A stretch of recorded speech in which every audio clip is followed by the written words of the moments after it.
नाज़रीन अस्सलाम वालेकुम। सियासत टीवी के खुसूसी प्रोग्राम खबर ख्याल में आपका खैर मकदम है। मैं मोहम्मद रियाज अहमद और मेरे साथी सैयद सज्जादुल हसनैन हमेशा की तरह आपके सामने अहम खबरें लिए हाजिर हुए हैं। नाज़रीन, नए साल यानी 2025 का ये पहला दिन है और आप अच्छी तरह जानते हैं कि हर साल यानी जो साबिक़ा साल जाता है और नया साल आता है, लेकिन हम गौर नहीं करते कि हमने उस साल क्या अच्छे काम किए, क्या बुरे काम किए, हमसे क्या ख़ताएँ हुई हैं, क्या किसी पड़ोसी का दिल दुखा है या हमने किसी का दिल दुखाया है या हमने कोई अच्छे काम भी किए हैं। तो बहरहाल अच्छा और बुरा का तो आपको सिलसिला जारी रहता है, लेकिन जहाँ तक आप देखेंगे पड़ोसियों की बात है, पड़ोसियों का अच्छा होना बहुत ज़रूरी है। और ये भी कहा जाता है, ख़ास तौर पर हमारे दीन मज़हब यानी दीन इस्लाम में वाज़ेह तौर पर कहा गया है कि अपने पड़ोसियों का ख़्याल रखो और ये देखो कि कहीं वो भूखे तो नहीं हैं। यहाँ तक कहा गया है कि तुम्हारे घर में अगर कोई अच्छा सा सालन पके, अच्छा सा पकवान हो और उसकी खुशबू बहुत ज़्यादा दूर जा रही हो, तो उस पर यानी उस खुशबू को कम करने की कोशिश करो। और अगर तुम्हारे पड़ोसियों को भी कुछ खाना तकसीम करना चाहते हो तो उसमें पानी मिला दो सालन में, ताकि वो सब के सब इससे इस्तेफ़ादा कर सकें। तो कहने का मतलब ये है कि पड़ोसी का हक़ बहुत ज़्यादा होता है, पड़ोसी का ख़्याल रखना होता है। और यकीन मानिए कि अगर आपका पड़ोसी भूखा रहेगा तो इसका जवाब यानी बारगाह रब्बुल इज़्ज़त में आपको देना पड़ेगा कि तुम वहाँ पर मौजूद थे, लेकिन अपने यानी ऐश व इशरत में मसरूफ़ रहे और तुम्हारा पड़ोसी भूखा रहा। तो बहरहाल नाज़रीन, हम आपको लिए चलते हैं लखनऊ। लखनऊ आप अच्छी तरह जानते हैं उत्तर प्रदेश का दारुल हुकूमत है और आप अंदाज़ा कर सकते हैं कि उत्तर प्रदेश में ऐसे अजीब और गरीब वाक़यात होते हैं, इंसानियत सोच वाक़यात होते हैं, जहाँ पर किसी दलित लड़की की इज़्ज़त तार-तार की जाती है तो किसी मुस्लिम नौजवान के सीने में गोलियाँ उतार दी जाती हैं और उसकी माँ देखते ही रहती है कि मेरे बच्चे को बिना कसूर या बिना किसी जुर्म के सज़ा दी गई है। तो ये सिर्फ़ मज़हब की बुनियाद पर, ये ज़ात-पात की बुनियाद पर किया जा रहा है।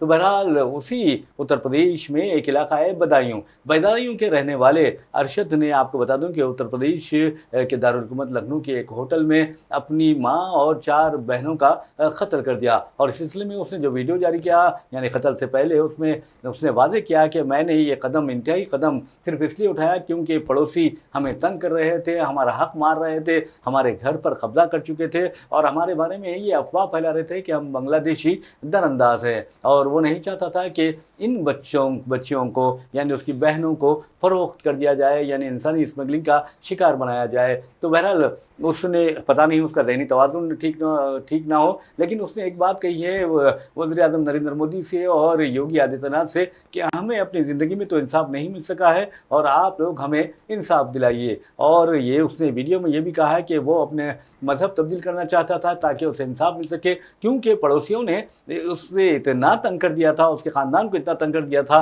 कि वो ये इंतहाई कदम उठाने पर मजबूर हुआ। और उसने अपने बाप की मदद से अपनी माँ, आपको बता दूँ, अस्मा को और 9 साला बहन आलिया को और एक 19 साला आलिशिया को और 16 साला अक्सा और 18 साला रहीमन को बड़ी बेदर्दी से कत्ल कर दिया। पुलिस ने उस शख्स को गिरफ्तार कर लिया है, अरशद को, और उसके बाप के बारे में कुछ नहीं बताया गया है। लेकिन अगर अरशद जो कहता है, अगर वो हकीकत पर मबनी है और उसे पड़ोसियों ने तंग किया है, तो ये बहुत ही मुस्लिम माशरे के लिए बहुत ही शर्म की बात है कि जिस मज़हब में पड़ोसियों के हक़ पर बहुत ज़्यादा जोर दिया गया है और पड़ोसियों को बहुत ज़्यादा अहमियत दी गई है, उसका हाल ये हो रहा है कि वहाँ अब बच्चियों को कत्ल किया जा रहा है, माँ को भी नहीं बख्शा जा रहा है और हद तो ये है कि कब्ज़े किए जा रहे हैं। तो इस तरह के जो वाक़यात पेश आते हैं बहुत ही ख़तरनाक है और मैं समझता हूँ कि मुस्लिम माशरे के लिए ये एक लम्हे फ़िक्रिया है। तो बहरहाल जैसा कि मैंने कहा है कि हमारे जो मेहमान हैं जनाब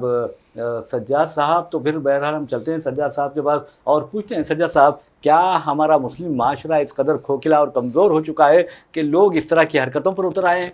जी देखिए, बहुत ही दर्दनाक जो है वाक़या है नए साल के पहले दिन। जी जी। हम हमेशा जो है नए साल का बड़ा जो है शिद्दत से इंतज़ार होता है और नए साल के साथ नई उम्मीदों के साथ जो है लोग जो है सुबह जागते हैं। लेकिन अफसोस के नए साल की सुबह हमें जो है लखनऊ से एक खबर मिली कि एक मुस्लिम नौजवान ने अपनी 4 बहनों और वालदा का जो है कत्ल कर दिया। तेज़ धार जो है आले से उसने कत्ल किया। ये एक दर्दनाक पूरी जो है, कहा जा रहा है कि पूरे लखनऊ में जो है इस वाक़ये ने लोगों में एक तरह की जो है फ़िक्र, तशवीश और दहशत मचा दी है कि आखिर देखिए, यकीनन ये सदमे की बात है, अंदोनाक वाक़या हम इसको कहेंगे کہ ایک شخص اپنی 4 بہنوں اور ماں کا جو ہے قتل کر دیتا ہے اور پھر کہتا ہے کہ میرے پڑوسیوں نے جو ہے ہماری زندگی اجیرن کر دی تھی، ہمیں بنگلہ دیشی وہ کہتے تھے، ہمارے ساتھ ان کا سلوک اچھا نہیں تھا، انہوں نے ہمارا جینا حرام کر کے رکھا ہوا تھا۔ مطلب یہ کہ یہ نوجوان خدشات میں مبتلا ہو گیا، جی جی ایک طرح کے انسیکیورٹی جس کو ہم کہتے ہیں کہ خدشات اس کو، اب جیسے کہ ابھی آپ نے کہا اس کو یہ خوف بھی تھا کہ کہیں اس کی بہنیں جو ہے انسانی اسمگلنگ کا شکار نہ ہو جائیں، ان کی بہنوں کو کہیں کوئی فروخت نہ کر دیں، اس طرح کا۔ تو یہ جو دہشت جو تھی، یہ جو انسیکیورٹی تھی، ایک تو پڑوسیوں نے ان کا جینا حرام کر کے رکھا ہوا تھا، دوسرے جس کی وجہ سے اس کا ایسا معلوم ہوتا ہے کہ نفسیاتی توازن اس کا بگڑ چکا تھا۔ سجاد صاحب مجھے تو ایسا لگتا ہے کہ ہو سکتا ہے اس کا نفسیاتی توازن جی بگڑ جائے، اور کیونکہ ایک خاندان ایک ہوٹل میں آ کر رہتا ہے تو اس کا مطلب یہ ہوا کہ خوشحال خاندان ہے وہ، بالکل اور ہو سکتا ہے اس لڑکے کا کوئی ذہنی توازن بالکل ٹھیک نہ رہا، اس کے لگ دل میں رہا ہے۔ خود خدشات پیدا ہوں پڑوسیوں کے بارے میں۔ دیکھیے پولیس نے بھی کہا ہے کہ اس نے مسلسل بیان بدلے ہیں، پولیس کا یہ بولنا ہے کہ اس نے مسلسل بیان بدلے ہیں۔ یقیناً دیکھیے ایک تو اس کا ذہنی توازن، 24 سالہ نوجوان ہے، ایک تو اس کا ذہنی توازن بگڑا ہوا تھا، دوسرے پڑوسیوں نے اس کو اتنا تنگ کیا کہ یہ جو ہے مطلب ایک دل برداشتہ ہو گیا۔ ایک طریقے سے ہم یہ کہہ سکتے ہیں کہ اس کے اندر وحشیانہ جو ہے جذبات ابھر آئے، اور اب ظاہر سی بات ہے کہ وہ پڑوسیوں کا تو انتقام نہیں لے سکتا، لیکن اس نے اپنی ماں اور بہنوں سے یہ انتقام لیا۔ تو یہ ایک جو واقعہ ہے یہ بہت دردناک واقعہ۔ وہ نوجوان کہہ رہا ہے کہ میں یوگی سے، یو پی کے وزیر اعلیٰ سے، میں مودی سے، ملک کے وزیر اعظم سے میں مدد چاہتا ہوں، میں انصاف چاہتا ہوں۔ تو یقیناً دیکھیے جس طرح کے حالات آج ملک میں ہیں، جس طرح کی جو ہے معاشرتی صورتحال آج ملک میں پیدا ہو گئی ہے، جس طرح کے سماجی حالات سے جو ہے لوگ دوچار ہیں، جس طرح کی جو ہے نفرت آپس میں جو ہے پیدا ہو گئی ہے لوگوں کے بیچ میں، اور جس طرح کی خاص طور پہ جو ہے معاشی عدم استحکام آج جس طرح سے اس ملک میں آ گیا ہے، بے روزگاری اور جو ہے کام نہ ملنا جس طرح سے لوگوں کو مایوس کر رہا ہے، وہ ایک بہت ہی جو ہے دردناک واقعہ ہے۔ اور حکومتوں کو جو ہے صرف جو ہے زبانی جمع خرچ کے بجائے اس مسئلے پہ سوچنا ہوگا، ورنہ دیکھیں آپ نے جو ہے وزیر اعظم مودی کو آپ نے دیکھا کہ 10 سال پہلے وہ آئے تھے سب کا ساتھ سب کا وکاس کا نعرہ لے کے، اور آج 10 سال میں ملک جو ہے معاشی بدحالی کا جو ہے ایک بدترین نمونہ پیش کر رہا ہے۔ تو اس واقعے کو ہم اس ساری جو ہے اوورآل صورتحال سے بھی جو ہے جوڑ کے دیکھیں گے، ہم سارے ملک کے حالات سے جوڑ کے دیکھیں گے، اور ہم جو ہے اس واقعے کو صرف ایک نوجوان کی جو ہے ایک خوفناک، یقیناً دیکھیے اس نوجوان کو ہم جسٹیفائی تو نہیں کر سکتے، اس کو جو ہے مجرم ہوتا ہے، لیکن مجرم بننے کے لیے جس طرح کے حالات پیدا کیے گئے، ایک نوجوان مجرم بننے کے لیے کیوں مجبور ہوا، ایک نوجوان اپنی ہی ماں کو، اپنی بہنوں کو مارنے کے لیے کیوں مجبور ہوا، یہ ایک جو ہے خوفناک پہلو ہے، اور اس پہلو کو یہاں پہ ہم نے دیکھا ہے، اور جو ہے ہم دیکھ رہے ہیں کہ اس سے سماجی حالات کا جو ہے ہمیں اندازہ ہو رہا ہے۔ دیکھیے یہ جو واقعہ پیش آیا ہے اور جس طرح کی بات اس میں جو ہے کہی گئی ہے، تو مجھے ایک فلم شیام بینیگل کا بھی حال میں انتقال ہوا ہے، ان کی ایک فلم یاد آ رہی ہے، مجھے اس فلم کا نام تو یاد نہیں ہے، لیکن اس فلم میں جو بہت مشہور جو ہے اپنے اداکار تھے، اوم پوری بہت مشہور اداکار تھے، اس فلم میں ان کا کردار تھا کہ کیسے وہ مطلب ہے کہ انہیں جیل بھیجا جاتا ہے، کیسے ان کے گاؤں میں جو ہے جو مطلب ہے کہ جو سرمایہ کار ہوتے ہیں، جو کام دینے والے ہوتے ہیں، جو مزدوری ان کو دیتے ہیں، وہ کیسے عورتوں کا استحصال کرتے ہیں، اور جب ان کو جیل ہو جاتی ہے اپنی ہی بیوی کے قتل میں، تو جب وہ جیل سے چھوٹ کے آتے ہیں اپنے باپ کی جو ہے چتا کو آگ دینے کے لیے جب وہ آتے ہیں، تو چتا کو آگ دینے کے بعد پہلا کام وہ اپنی بہن کا قتل کرتے ہیں، کیونکہ اب باہر وہ اکیلی بچ جاتی ہے، اور یہ اسے اس لیے قتل کرتے ہیں کہ انہیں اس بات کا خدشہ لاحق ہوتا ہے کہ کہیں اس بہن کے ساتھ بھی جو ہے وہی جو ہے حالات نہ پیدا کر دیے جائیں۔ تو بہرحال شیام بینیگل نے آج سے 20 سال 30 سال پہلے جس نوعیت کے سماجی حالات اس فلم میں بیان کیے تھے، آج اس واقعے کو دیکھ کے ہمیں جو ہے وہ جو ہے وہ منظر یاد آ رہا ہے۔ बहरहाल नाज़रीन, मैं आपको बता दूं कि जहाँ तक अरशद का सवाल है, अरशद ने अपनी माँ का कत्ल कर दिया, अपनी 4 बहनों का कत्ल कर दिया, और मुझे तो ऐसा लगता है कि वो नौजवान नफसियाती बीमारी का शिकार हो गया था, और जिस अंदाज़ में उसने पड़ोसियों पर इल्ज़ाम आयद किए हैं, और उसने यहाँ तक कहा कि हम अपना मज़हब तब्दील करने पर भी गौर कर रहे थे, हमने कई लोगों से रुजू भी किया लेकिन किसी ने हमारी मदद नहीं की। और आपको बता दूँ कि उसने ये भी कहा कि हमने वज़ीर-ए-आज़म नरेंद्र मोदी से अपील की, योगी आदित्यनाथ से अपील की, और अब भी हम अपील कर रहे हैं कि हमें ज़िंदगी में तो इंसाफ नहीं मिल सका, हमारे मरने के बाद तो हमसे कम से कम इंसाफ किया जाए। लेकिन नाज़रीन, आपको बता दूं कि जहाँ तक पड़ोसियों का सवाल है, आप देखेंगे कि दीन इस्लाम ने वाज़ेह तौर पर कह दिया है कि अल्लाह ताला उस शख्स की मदद नहीं करता, यानी प्यारे नबी सल्लल्लाहु अलैहि वसल्लम की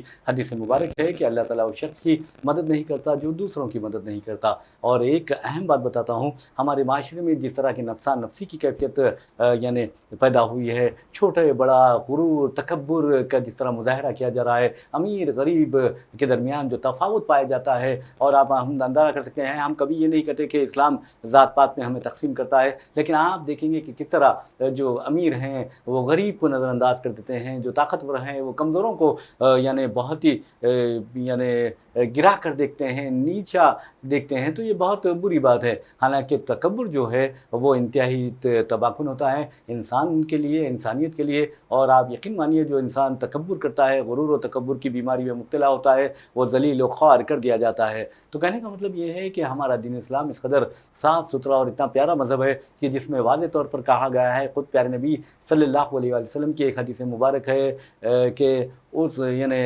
या अगर तंज़ व तानों के बारे में है कि किसी पर तंज़ व ताना ना करें, यानी ऐसा इशारा भी हराम है जिससे किसी शख्स को रंज पहुँचे। अब अरशद कहता है कि उसके साथ बहुत बुरा सलूक किया जा रहा था, ख़ानदान की आबाई जो घर था उस पर कब्ज़ा कर लिया गया, और ये ख़ानदान बाहर सोने पर मजबूर हुआ। एक तरफ ये कह रहा है, फिर अगर बाहर सोने पर मजबूर हुआ तो फिर वो होटल में किस तरह क़याम करता है, ये सोचने वाली बात है। तो ये हो सकता है कि नौजवान पहले से ही नफसियाती बीमारी का शिकार हो गया, और वो उसके जहनों में ख़दशात व खौफ पैदा होने लगा था कि उसकी बहनों की इज़्ज़तें कब्ज़े में यानी ख़तरे में हैं, और उन्हें हो सकता है कि फ़रोख्त कर दिया जाए। और आपको यही बता दूं कि जो अंग्रेज़ी मीडिया में ख़बरें छाई हुई है उसमें वाज़ेह तौर पर कहा गया है कि अरशद ये सोचने लगा था कि कहीं उसकी बहनों को हैदराबाद ले जाकर फ़रोख्त नहीं कर दिया जाएगा। अब अंदाज़ा कीजिए, हैदराबाद का जो नाम आता है, फ़िरक़ा परस्त दरिंदे हमेशा हैदराबाद पर नज़र रखे हुए हैं, क्योंकि ये हिंदुस्तान में मुसलमानों का मरकज़ है, इसलिए इस पर बहुत ज़्यादा नज़र रखते हैं। तो कहने का मतलब है हैदराबाद का लफ्ज़ इस्तेमाल किया गया है, जबकि सारी दुनिया जानती है कि हैदराबाद की मरवत क्या है, मोहब्बत क्या है, यहाँ की जो मेहमान नवाजी है, इसार क़ुरबानी का जज्बा जो यहाँ के आवाम में पाया जाता है।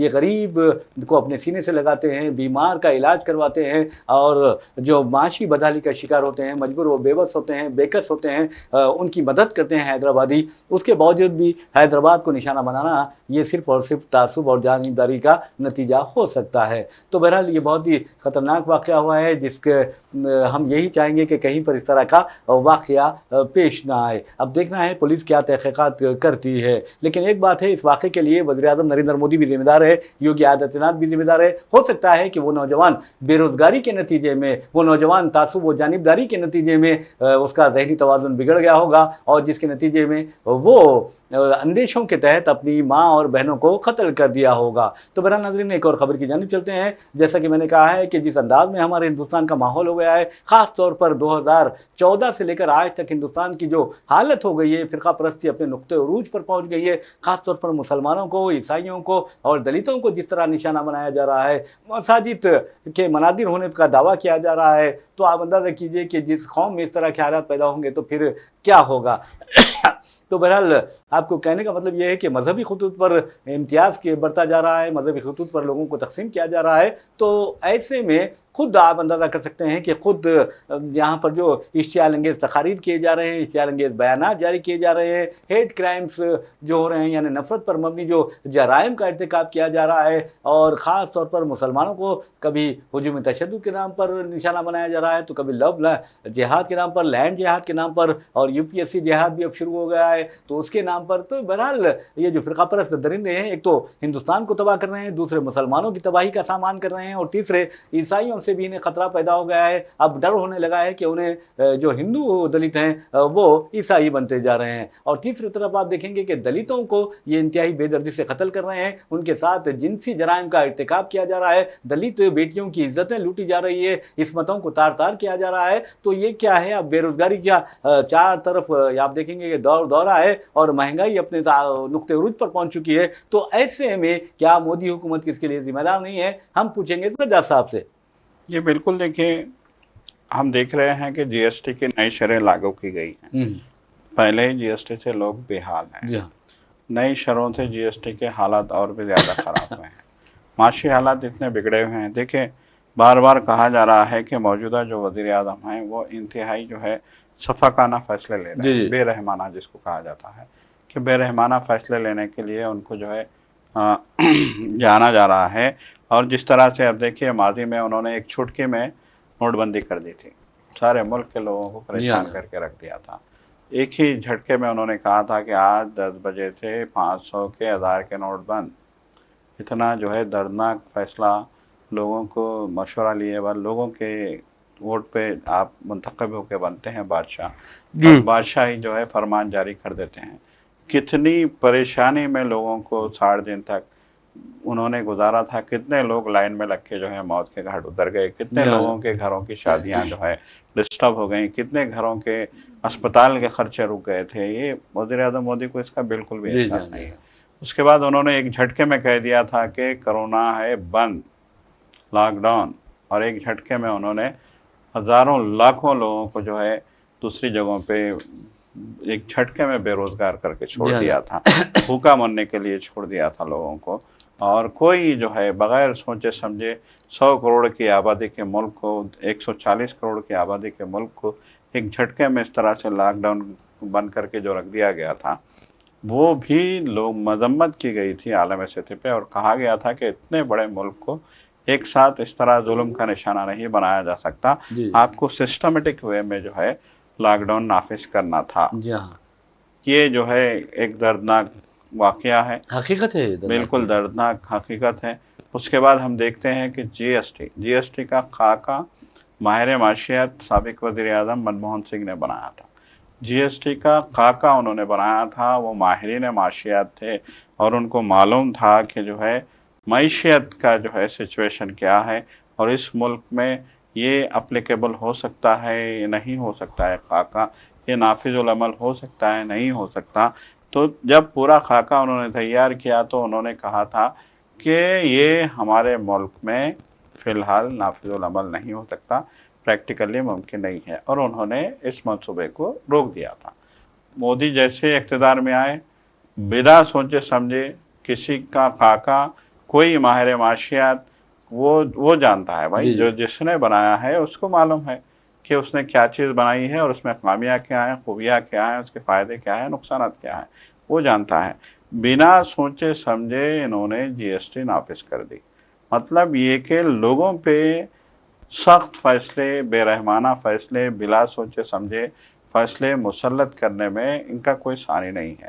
یہ سمجھتے ہیں کہ جو ہے لوگ کیڑے مکوڑے ہیں, ان کا کوئی احساس نہیں ہے, ان کے کوئی پیٹ نہیں ہے, ان کی کوئی روٹی نہیں ہے, ان کا کوئی گھر نہیں ہے, مہنگائی سے ان کا لینا دینا نہیں ہے, روزگار سے ان کا لینا دینا نہیں ہے. یہ تو جو ہے ہماری رعایا ہیں, ان کو ہم ایسے فیصلے کر کے کچلتے رہیں گے. 1 سیکنڈ میں جی ایس ٹی کا جو ہے آپ نے نافذ کر دیا. آج تک اتنے برے حالات ہیں, آج تک تاجر پریشان, عام آدمی پریشان. اب نتیجہ کیا ہو رہا ہے؟ ملک معاشی تنزلی کا شکار ہو گیا. بے روزگاری, کرونا کے لاک ڈاؤن کے بعد سے جو بے روزگاری کا سلسلہ شروع ہوا ہے تو وہ آج تک جو ہے چل رہا ہے, بلکہ بگڑتا جا رہا ہے, بلکہ سنگین ہوتا جا رہا ہے. بے روزگاری, تاجروں کی تجارت آپ نے ٹھپ کر دی, چھوٹے دکانوں کے کاروبار آپ نے جو ہے تباہ کر دیے, نوجوانوں کو آپ نے بے روزگار کر دیا. جب بے روزگاری کی آپ سے بات کی جاتی ہے تو کہتے ہیں کہ پکوڑے بنائیے. جی ہاں, افسوس کی بات ہے. افسوس کی بات ہے کہ کیا آخر اس ملک کو آپ, جب آج آپ کو اس بات کا احساس ہوا کہ بے روزگاری سنگین ہو گئی ہے اور یہ جو ہے خانہ جنگی کی صورتحال پیدا کر سکتی ہے, تو پھر آپ کویت سے لوٹنے کے بعد 71,000 नौजवानों को जो है आप अपॉइंटमेंट लेटर देते हैं, 20 करोड़ हो जाते थे, मैं समझता हूँ। 20 करोड़ जो है देना चाहिए था आपको। तो ये जो हो रहा है, ये यकीनन ये जिस तरह के हालात हैं, इन हालात के लिए अगर कोई जिम्मेदार है तो वो हुकूमत जिम्मेदार है। 10 सालों से आप इक़्तिदार में हैं, जी जी। अब तो एक और नई मियाद के लिए आप आ गए इक़्तिदार में, और आपको लगता है कि आपको कोई जो है नहीं हटा सकता। देखिए, खुदा की लाठी बेआवाज़ है, आपको खुदा की लाठी से खौफ खाना होगा। बहरहाल खुदा हटा सकता है आपको, बिल्कुल बहुत जल्दी हटा सकता है, बिल्कुल हो सकता है, ये सोचना चाहिए इंसान को। तो बिल्कुल बहरहाल खौफ खुदा होना चाहिए इंसान को, चाहे वो हिंदू हो या मुसलमान हो, सिख हो या ईसाई हो। उसे ये सोचना चाहिए कि वो जो कुछ कर रहा है, क्या कर रहा है, क्या खुदा के बंदों को तकलीफ दे रहा है। अगर आप महंगाई बढ़ाते हैं कोई हुक्मरान, तो इसका मतलब ये है, इस जुर्म, मैं समझता हूँ कि महंगाई में इजाफा करना भी हुक्मरान का एक जुर्म होता है, उसका गुनाह होता है, और उसका उसे खुमियाजा भुगतना पड़ता है। तो बहरहाल नाज़रीन, जहाँ तक सज्जा साहब ने कहा है कि जीएसटी उन्होंने लाया है, जीएसटी के ज़रिए तो ऐसा लगता है कि जिस अंदाज में वो यानी कारोबारियों पर, ताजरीन बिरादरी पर और आवाम पर बोझ डाल रहे हैं, और ये ऐसा लगता है कि आवाम भी मोदी हुकूमत पर एक ऐसा दिन आएगा कि बोझ डाल देगी, और ऐसा बोझ डालेगी कि वो बोझ मोदी हुकूमत उठा नहीं पाएगी।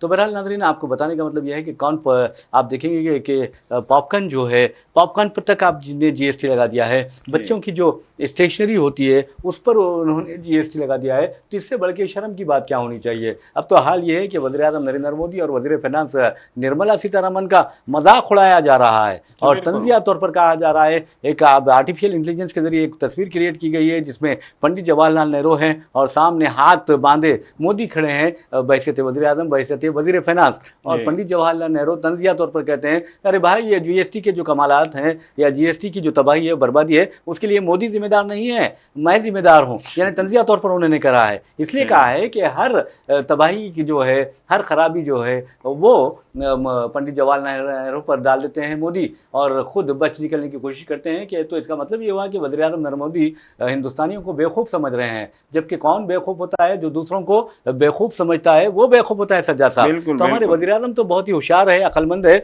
और जिस तरह के वो फैसले कर रहे हैं, सबसे बड़ा गैर दानिशमंदाना फैसला वज़ीर-ए-आज़म ने किया था।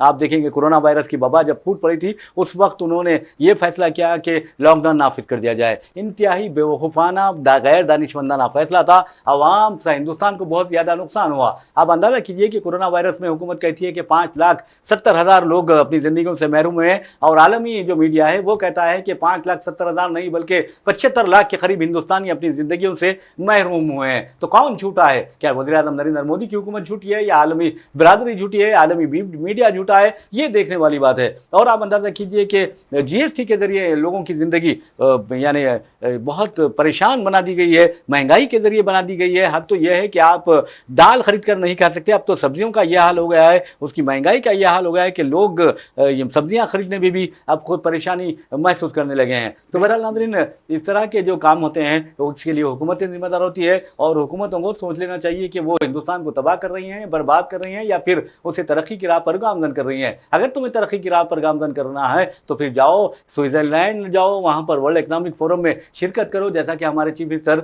रेवंत रेड्डी करने वाले हैं। मैं बात कर रहा हूँ 21 था 23 जनवरी Revanth Reddy world economic forum में शिरकत के लिए जा रहे हैं, और उससे पहले आपको बता दूं कि वो ऑस्ट्रेलिया का दौरा कर रहे हैं। वज़ीर-ए-आज़म नरेंद्र मोदी की तरह वो दौरे नहीं करते, वो जिस तरह वज़ीर-ए-आज़म दौरे करते हैं और खाली हाथ वापस लौटते हैं, जबकि रेवंत रेड्डी लास्ट टाइम यानी पिछले साल 2023 में जब डेवोस गए थे, और वहाँ पर उन्होंने वर्ल्ड इकनॉमिक फोरम में जमा मुख्तलिफ सनती इदारों, कंपनियों और सनतकारों के साथ बातचीत की, और 40,000 करोड़ रुपए की सरमायाकारी तेलंगाना में लाने में कामयाब रहे। और हमारे वज़ीर-ए-आज़म जाते हैं, वहाँ से अवार्ड्स लेकर आते हैं, चाहे कुवैत जाएँ, चाहे यूएई जाएँ, चाहे सऊदी जाए, तमाम के तमाम ममालिक उन्हें यानी अपने मुल्क का कौमी अवार्ड अता करते हैं, वो अवार्ड लेकर आते हैं। बैरून सरमायाकारी किधर है भाई? जी बिल्कुल, बहुत बड़ा सवाल है कि बैरून सरमायाकारी किधर है। बल्कि वज़ीर-ए-आज़म ने तो ये कहा था, आपको याद होगा सन 2014 में, कि सबका साथ सबका विकास, और इस मुल्क का बैरून ममालिक में इतना ब्लैक मनी है, हम वो ले आएंगे और हर शहरी के अकाउंट में 15 लाख रुपए डालेंगे। इतना पैसा है, पैसा आएगा तो हर शहरी के अकाउंट में 15 लाख रुपए जाएगा। ये वज़ीर-ए-आज़म ने ऐलान किया था, और आने के बजाय ऐसा मालूम होता है कि पैसा जो है बाहर जा रहा है। جی جی بالکل آپ نے صحیح کہا ہے. بہرحال ناظرین آپ کو بتا دوں کہ وہ آسٹریلیا کا دورہ بھی کرنے والے ہیں ریونت ریڈی 13 سے لے کر 15 جنوری تک. تو ہو سکتا ہے وہاں پر بھی کئی معاہدات پر دستخط ہو سکتے ہیں.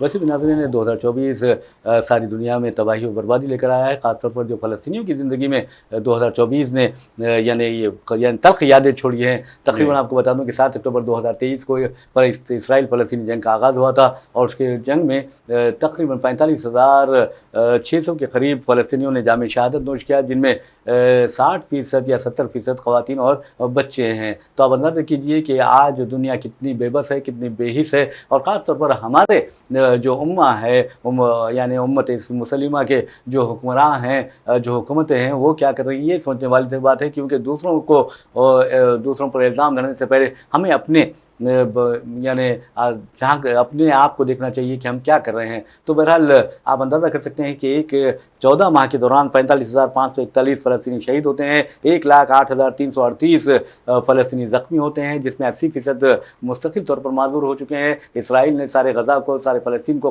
قبرستان میں تبدیل کر دیا ہے، عالمی ادارے یہ کہتے ہیں. اور آپ اندازہ کیجئے کہ کوئی اسپتال فلسطین کا باقی صحیح حالت میں باقی نہیں رہا ہے، اور حد تو یہ ہے کہ اجتماعی قبریں کئی مقامات پر برآمد ہوئی ہیں. تو یہ درندگی کے باوجود بھی دنیا اپنے آپ کو مہذب کہتی ہے اور نئے سال کا جشن مناتی ہے. تو میں سمجھتا ہوں کہ یہ جشن نہیں بلکہ غم منانا چاہیے تھا اس کو. جی بالکل. دیکھیے اچھا، آج نئے سال کا سورج اگایا ہے، ساری دنیا نے جشن منایا ہے، لیکن ہمیں ساتھ ہی ساتھ اس بات کا بھی احساس کرنا ہوگا کہ فلسطینی آج کے سال میں ہیں. جی ہاں.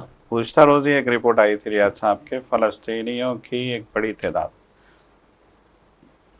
کیمپ میں جو ہے زندگی، خاص طور پہ جو ہے کھلے میدانوں میں عارضی جو خیمے لگائے گئے ہیں، جی جی جو پلاسٹک کے پیپروں سے لوگوں نے خود سے بنائے ہیں، جیسے کہ بچے جو ہے گھروندے بناتے ہیں سمندر کنارے، اس طریقے سے چھوٹے چھوٹے پلاسٹک کے ٹکڑوں کو جوڑ کے، پرانے کپڑوں کو جوڑ کے، جو بھی جو ہے ہاتھ آیا اس کو جوڑ کے چھوٹے چھوٹے خیمے بنائے ہیں، اور اس میں زندگی گزارنے کے لیے لوگ مجبور ہیں. اور لوگوں کا کہنا ہے کہ ہر دن ہمیں جو ہے کھانے کا انتظار ہوتا ہے، کوئی گارنٹی نہیں ہے کہ آج ہمیں کھانا ملے گا. اتنے جو ہے بری حالت ہے، پانی کا تو جو ہے نام و نشان نہیں ہے. لوگ جو ہے خوف کھاتے ہیں کہ ہم اگر اس پانی سے ہم جو ہے اس پانی کو استعمال کر لیں گے تو پھر ہمیں پانی ملے گا پینے کے لیے، پانی تک یا نہیں پینے کے قابل رہیں گے یا نہیں رہیں گے. بالکل بالکل. اتنے برے حالات وہاں کے ہیں اور دنیا جشن منا رہی ہے، تو یہ تو بہت افسوس کی بات ہے. یقیناً یہ بہت افسوس کی بات ہے. بہرحال ناظرین اسی کے ساتھ ہم اپنا پروگرام خبر و خیال اختتام کو پہنچاتے ہیں. اپنے میزبان محمد ریاض احمد اور میرے ساتھی سید سجاد الحسین کو اجازت دیجیے. انشاءاللہ پھر ملاقات ہوگی، پھر بات ہوگی. تب تک کے لیے اللہ حافظ. خدا حافظ.